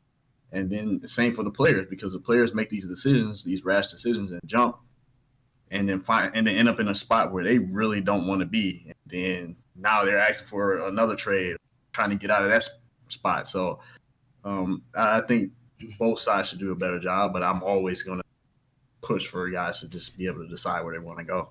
Yeah. Cap. I wish you would have waited for me to go last, but all right, Rhino. You want to go, Cap? Go ahead, Rhino. Okay. It's weird to see like this. It's a big influx lately. We saw it a lot in the NBA. And we're starting, like, this is the second time we've kind of touched base on that. Stuff that's been happening in the NBA, these NFL players are seeing, and it's almost like they're taking a page out of their book. I was kind of big on this fact that, like, you signed a contract, you need to honor it. But a lot of people kind of made me sway my opinion a little bit with the owners don't necessarily pay attention to it. Boogz said it. But with guys like Ramsey, he was really heated at the end of that game. That's what kind of probably sparked this debate was, Doug Marrone 1 for 2. I thought it was a great idea. Texans were a better team. Jacksonville probably wouldn't beat them if they go to overtime, so just win it now. And Ramsey totally did not agree with it, and that's when they lost their shit, and him and Marone got into it on the sideline. They had to be separated. And then Ramsey's press conference today was like, I just want to win, I just want to effing win. Mm-hmm. So it's not money related for him, he just wants to win. But a lot of these guys are more driven on the money side of it, probably because of this whole CBA agreement. Early talks are that there's probably going to be a holdout. There's going to be a strike. The head of the NFL Players Association has pretty much come out and told them, I want to set some money aside. So that's not a good thing to hear as an NFL fan. I think they got to come up with something. They have to come up with a way to benefit both sides of it, because the owners do have a lot of power right now, and the players are trying to circumvent that. Guys like AB, Steelers said, no, the only place you can't go is New England. They sent him to Oakland. He lost his shit, got his way out of there, ended up in New England anyways. I think we're going to see more of it. It's not over yet. Yeah, it's just starting. And just so people don't lose their shit, I'm pretty sure, I'm about 95% sure they say that every year going into the CBA. Hold money back. Yeah. It's a bargaining tactic. It's a smart thing to do. Yeah, just set it, because you never know what's going to happen. A lot of these guys end up on ESPN 30 for 30 broke. And Keop, you're at 9 points. You just ain't giving me no points. I don't play this shit to win. You just ain't giving me no points. Go Rams. You're 12 points behind. You're 12 points out of third. I barely listened to anything any of these guys said, and it's no disrespect to them because I have a very strong opinion about this. We're all old school, right? I'm 38 years old. I'm probably the oldest one on this panel right now. Boogz is probably the closest. Well, no, he's probably like 42, so he might be older than me. Damn, Sheesh. No, that's why he lives this healthy lifestyle, because he's really old. But no, what the hell happened to this thing called loyalty, right? Back in the day, before all this stuff, players played their whole career with one team, played balls to the wall every snap, wanted to win. It wasn't about money. It wasn't about the glitz, the glamour, any of this. Now let's go back to Eli Manning. Eli Manning pulled this shit when he was drafted. He didn't want to play for San Diego, and he got to go to New York, right? This. I tweeted it yesterday. This is just quintessential of the day and time we live in right now. Oh, I don't like what's going on. Let me bitch, piss, and moan until I get my own way. Let me lay on the floor, kick, scream, and cry until I get my own way. AB, Ramsey, OBJ, Le'Veon. Like, I get it. Like, I love sports. I eat, sleep, and breathe all four sports. I love all four major sports. Like, these guys deserve their money. But when you sign a dotted line, like, that comes down to the collective bargaining agreement. That comes down to the players union. My dad's a union guy. I saw it my whole life, where union contracts, where the union wanted to take stuff away from the workers, but the workers fought to get some sort of middle ground, there's no middle ground right now. So they need to do a better job in the offices in New York and Goodell, and they need to all get together and come to some sort of middle ground to where these players don't do this shit. Because once you sign that dotted line, I'm all about loyalty with everything. Loyalty over everything, money, all that. And that's just an old school mentality. These new school kids don't give a shit about loyalty. They give a shit about themselves. They give a shit about their money. And I can understand that to a certain extent. But how often are you going to be able to do this before the league is like, nah, I don't want no part of that. I don't want you as a player. I don't care how good you are. I want you to come here. I want you to shut your mouth. I want you to play football. I want you to win football games. We'll give you some money, but don't pull this. Oh, it's not what I thought. We're not good enough. I don't like the situation. I don't like where I'm living. I don't like my locker room. I don't like who I'm sitting next to in the locker. I want out. Like, no, you signed your name to that piece of paper. You signed a contract. Honor your contract. Then you can go wherever the hell you want to. That's a good point, and that was a really good a good statement and a good rebuttal. Whenever you were bringing up the points of your father being in the union, I saw Boogz lights just boom light up, because the point that Boog is trying to make is that your dad. My dad was a Teamster. My dad was locked up for getting in fights at Teamster rallies in Philly. My dad was hardcore, like, fight for his workers' rights, and that comes back to the players' union. The players union needs to, the players reps, the players union need to do a better job of battling for these players and not let the league walk all over them. Right. But at the same time, you can't just up and like, I don't want to it is- play. it It's is- not good enough for me. It's such a hard thing if it's not. It's hard for me to fully side. I can pretty much fully side on the fact of you've got to get yours where you can get it. I would like to if I don't know the Jalen Ramsey incident as much as I would like to know. But I would fully support Jalen Ramsey if he was given everything that he could and just didn't have a relationship with either the front office or the coach. He's got to go out and get his because this opportunity is so small. The opportunity for the owners of the organization is so wide. It's hard for me to get mad at somebody that has an opportunity like this, that wants somebody to have their opportunity like this.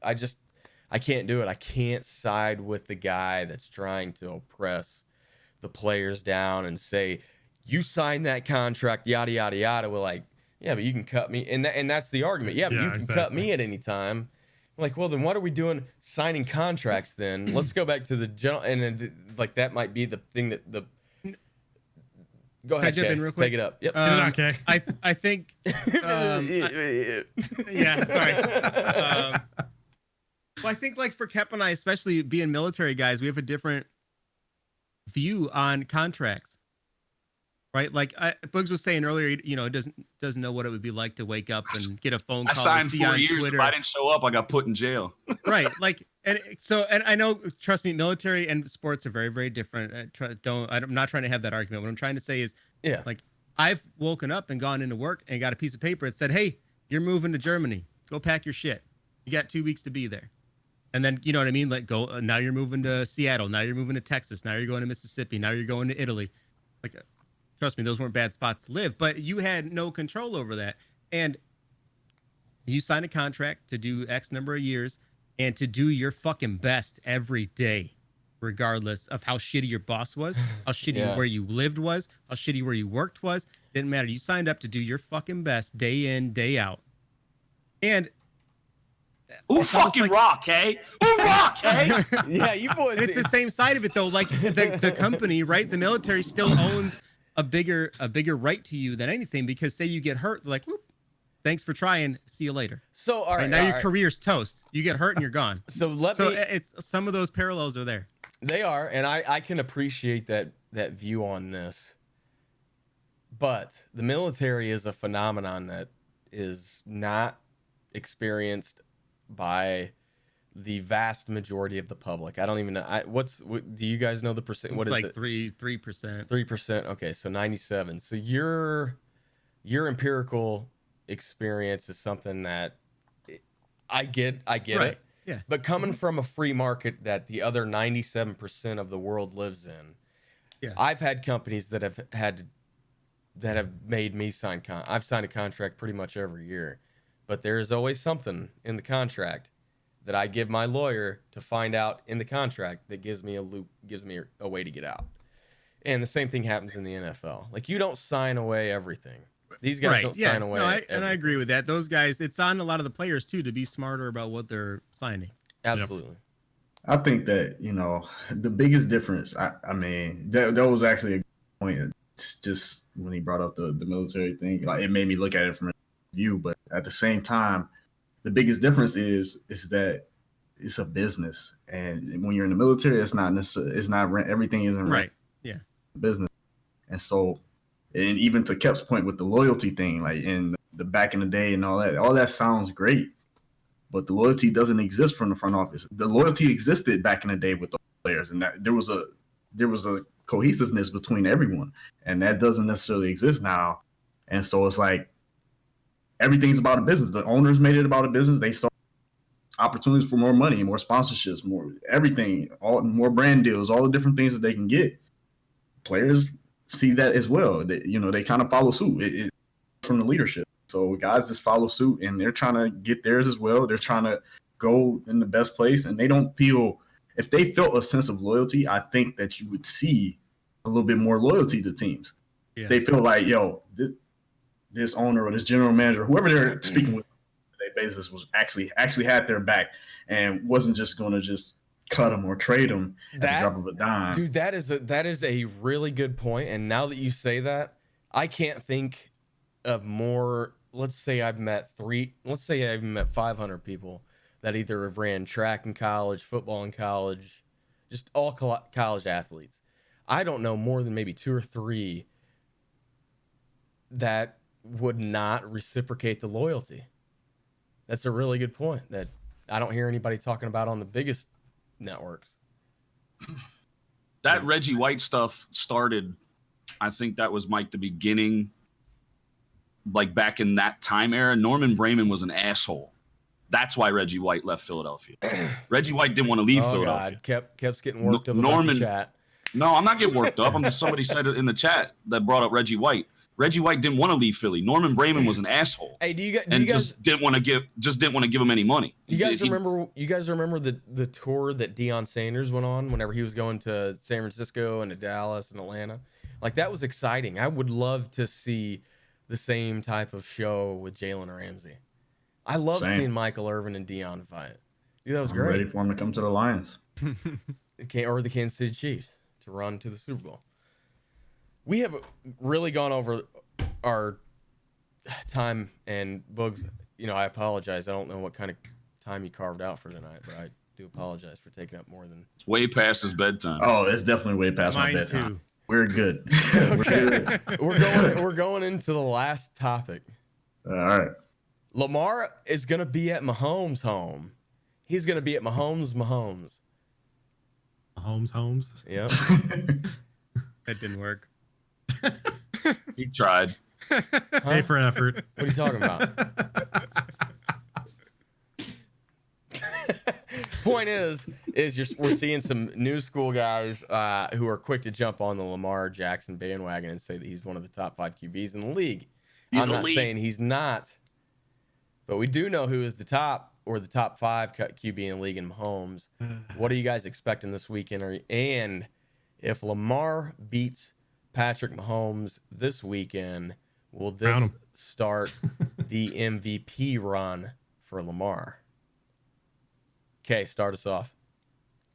I mean, I don't know. I'm still not sold on Lamar. I mean, I know it's been 2 weeks. I still think he's a better quarterback than Flacco. So I'd probably put him in elite tier, maybe. But I don't know. I think it's too hard for him to ignite this MVP race. He's got to throw for another 506 touchdowns this week because Mahomes is on a ridiculous pace. Even with Tyreek Hill out, it's like nothing changed. I don't know. I said a couple flashes so far, but like I said, it's 2 weeks. I don't know. I still don't know who he's gonna be in the long term. I don't know. We'll see. I mean, the Chiefs' defense isn't really a tough competition, but he's going to have to keep pace with the Chiefs' offense, and that's going to make him probably throw even when he doesn't want to. And we'll see how he can come out on this one. Yeah. Keop. Who have the Ravens played? They've played the Dolphins and the Cardinals, correct? Correct. Yep. What did Lamar Jackson do against top tier teams last year? Yeah, he took them to the playoffs, but he didn't perform well. They were more of all control the ball. Don't let Lamar Jackson lose us the game. He's not going to win, but he's not going to win us a game, but let's not lose us a game. Their team, John Harbaugh, is run the ball, control the ball, play hard mouth defense. That's what the Ravens have always been, what the Ravens are now. Even with losing C.J. Mosley and losing some of those guys, they're still a very good defense. With that said, Chiefs offense is high powered. The Ravens offense is not high powered. It's not. Outside, Marquise Brown has come on, but again, he's going up against the Dolphins and the Cardinals. The Chiefs don't have that great a defense, but it's better than the Dolphins and the Cardinals defense. So I don't foresee them going into Arrowhead and beating the Chiefs, even without Tyreek Hill. I still think Andy Reid, I think, is still a good coach. As much as I hated his last year in Philly, I think he's still a good coach. He knows what he has. He knows his strengths. He knows what his team is capable of. I just don't. Lamar Jackson is a very good athlete. I assimilate him to Colin Kaepernick. Like, how much is he going to want to study and put in the work to read defenses when his athletic ability, when he's not able to use his athletic ability, is he going to be a quarterback? That's what I want to see out of Lamar Jackson. But I don't think they go into Kansas City and beat Kansas City. Yeah. Rhino. It's definitely an intriguing matchup. I kind of disagree with some of the stuff that Keop said, and granted, yes, they've been playing the Dolphins and the Cardinals, but he's definitely, showed that he can sit back in the pocket and throw a good ball. Him and that Marquise Brown connection right now is fun to watch. This matchup this weekend is definitely, changing of the guard per se, two of the young, exciting QBs in the league. It'll be a fun game, but I don't see Lamar going in there and winning. I think the Chiefs team all around is better. But Lamar, yeah, he's played two bad teams. I think we need to calm down with the MVP talk so far. Let's see what he does against the Chiefs this weekend. If he has a good game, cool. That just keep adding it on. They have a pretty good schedule. Mahomes, we know what he can do. It's Lamar, after he played the Dolphins, granted it was the Dolphins, but he's like not bad for a running back. He's looking good. He really does. He can run the ball. We know he can, but he's shown this year that he can sit back and drop some dimes. I think it's gonna be a fun game.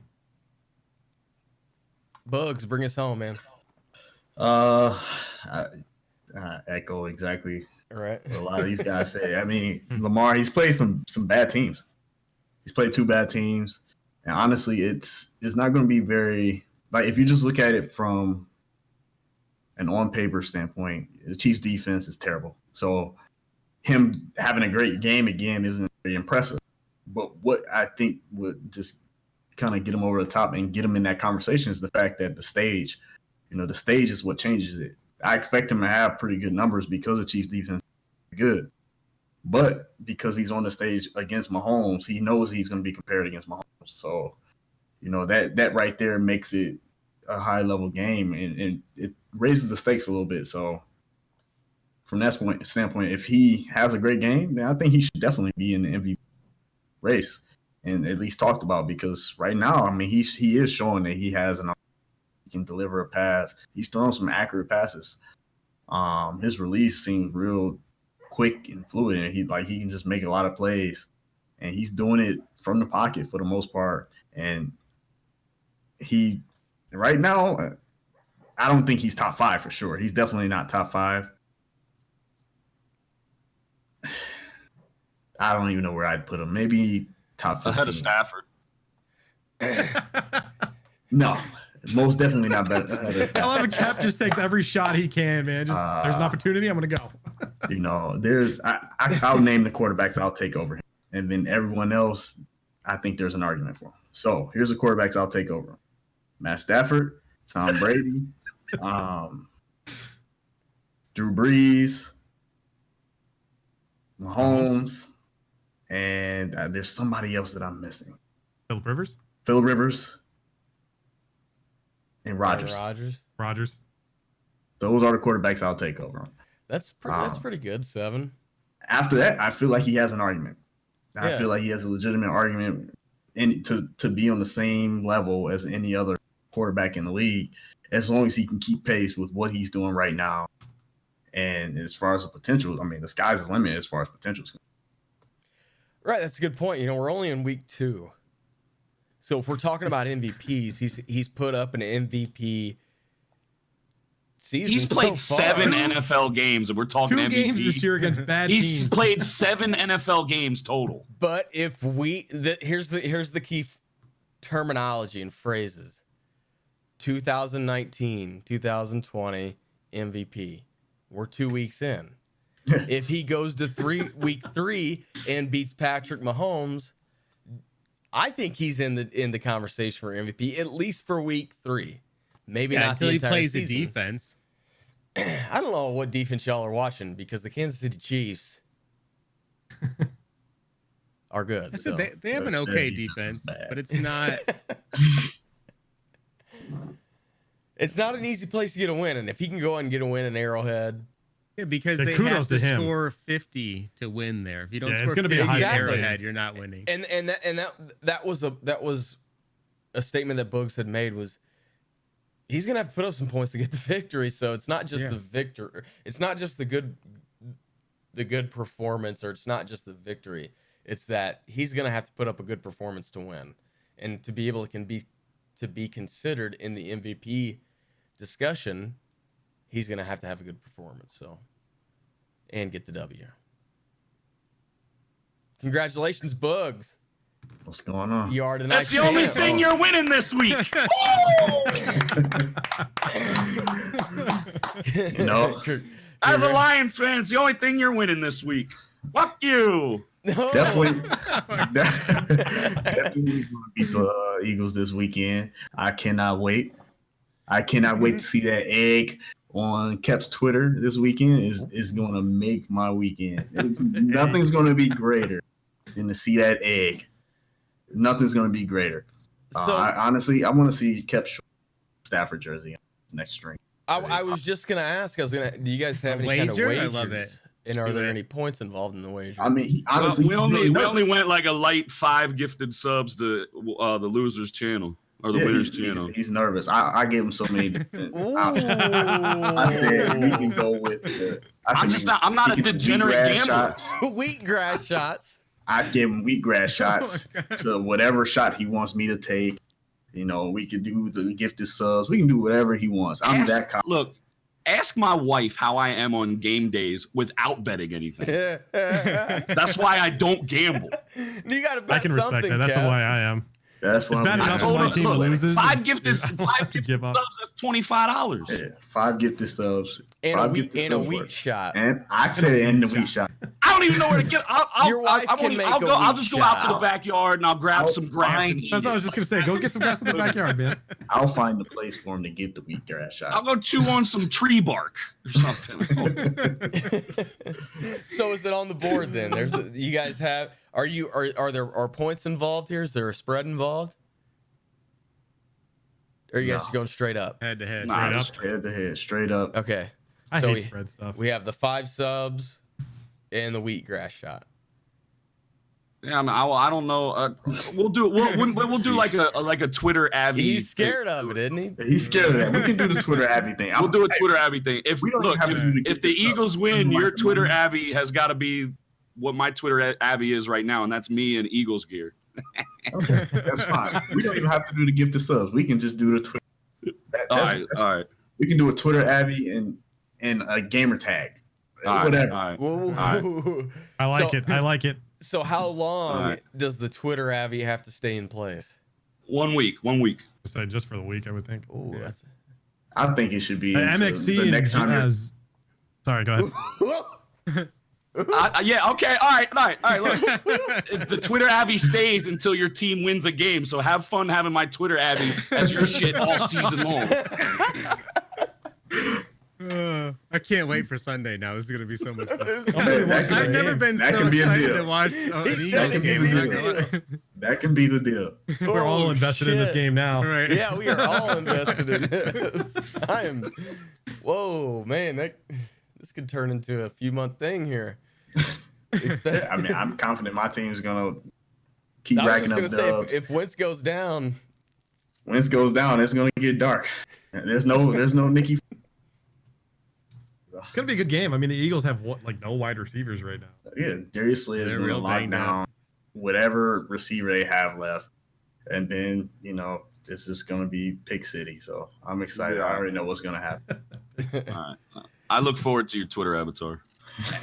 as always, we finish the stream up with any question. If you have time, Boogz, feel free. Yeah, I to- got time. Okay. Is there I've already any? stayed up way past my bedtime. So Yeah, we're burning the midnight oil now. Anybody in chat have any questions for the panel?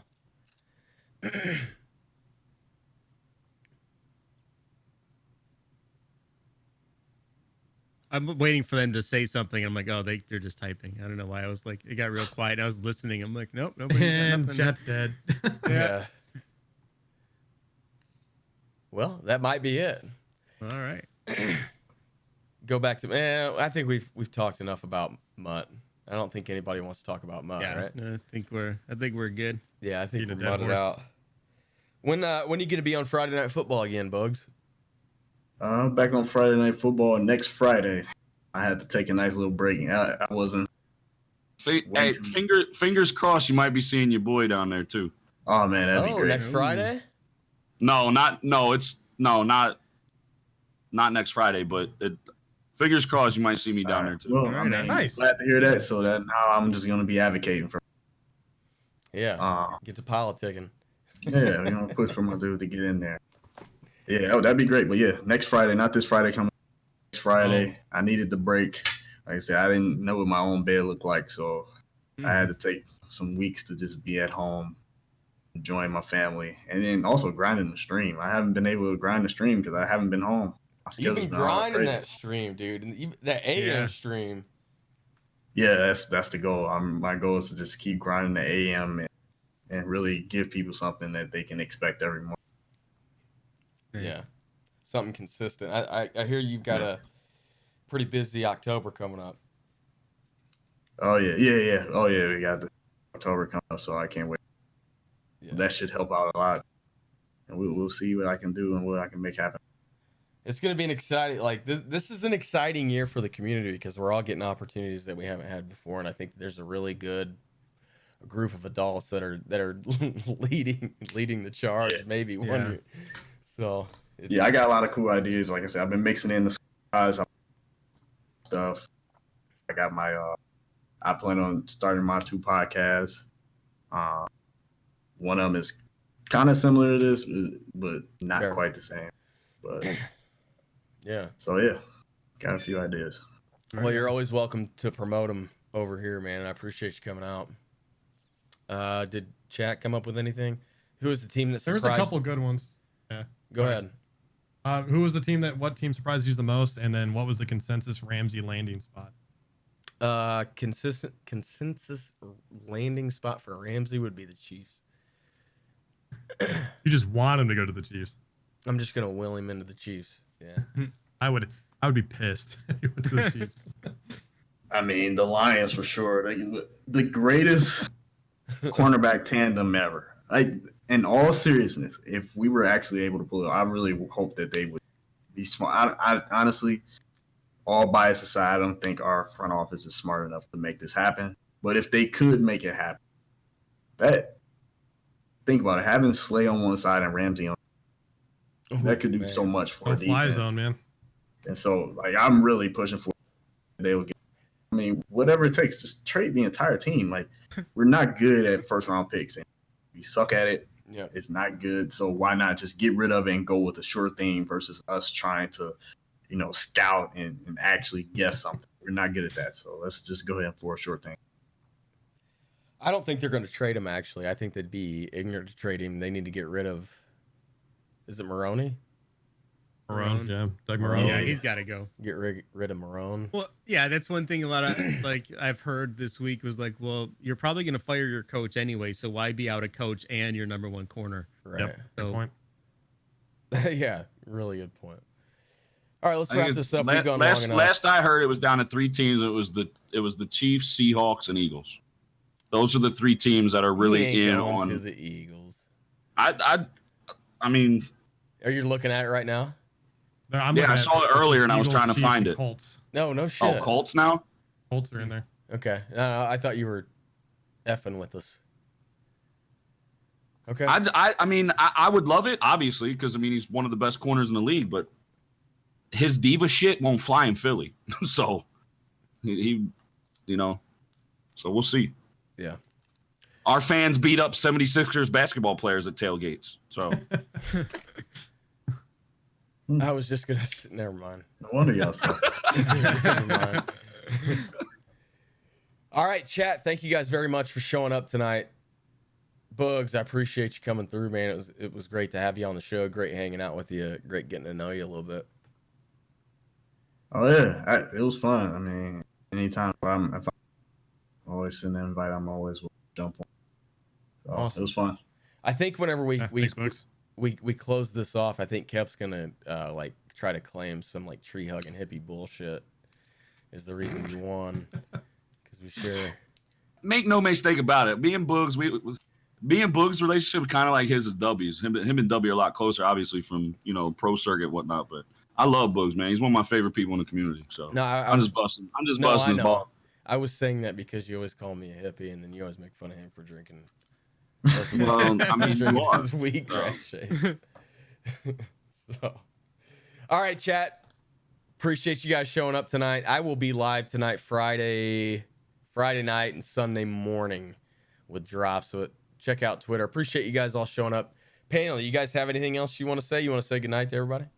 I'll see you guys the following Wednesday because this time next week I'll be on a flight to Wisconsin for the Eagles and Packers Thursday night game. So I'll see y'all on the flip side the following Wednesday. Right on. Have fun, guys.